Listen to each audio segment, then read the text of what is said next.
అలంకారం. ముక్త అంటే విడిచినటువంటిది, పద అంటే పదాలను, గ్రస్త అంటే గ్రహించడం, అంటే విడిచిన పదాలను గ్రహించడం.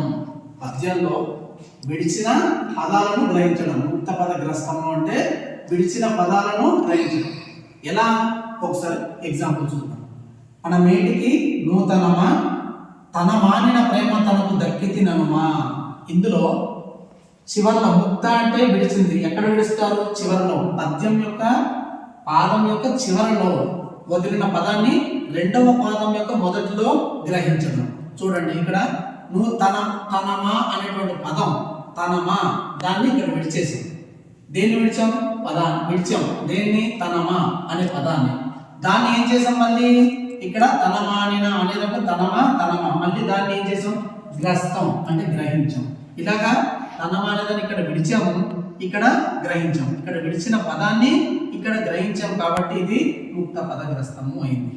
పదం చివర వదిలేయాలి. ఏదైతే వదిలేమో అదే పదాన్ని మొదటిలో తీసుకోవాలి. మళ్ళీ చివరిలో ఏదైతే వదిలేమో దాన్ని మూడో పదంలో తీసుకోవాలి. అలాగే చివరిలో మళ్ళీ ఏ పదం అయితే వదిలేమో నాలుగో పదం మొదటిలో తీసుకోవాలి. అలా తీసుకుంటే ముక్త పదగ్రస్త అలంకారం అవుతుంది. ఇక్కడ ఇంకొకటి, సుగతి నూతన మదన మదనాగ మణిమయ మదనాగ తురంగ పూర్ణ మణిమయ సదన సదనామయ గజ రథ. సదన వచ్చింది ఇక్కడ మళ్ళీ సదనామయ గజ రథన సదనామయ గజ రథన రథ నాగేంద్ర నివకీర్తి వల్లభ అనేటువంటి పద్యం ఉంది. దాంట్లో సుగతి నూతన మదన అనేటువంటి పదాన్ని ఇక్కడ విడిచేసాం. మళ్ళీ మదనాగా అనేసి ఇక్కడ ఏదైతే వదిలేమో ఇక్కడ తీసుకున్నాం. ఈ చివరిలో పూర్ణ మణిమయ సదన అనే పదాన్ని విడిచేసాం. మళ్ళీ సదనామయ గజరథన సదనామయ గజరథన ఇక్కడ ఏదైతే వదిలేసామో ఇక్కడ తీసుకున్నాం.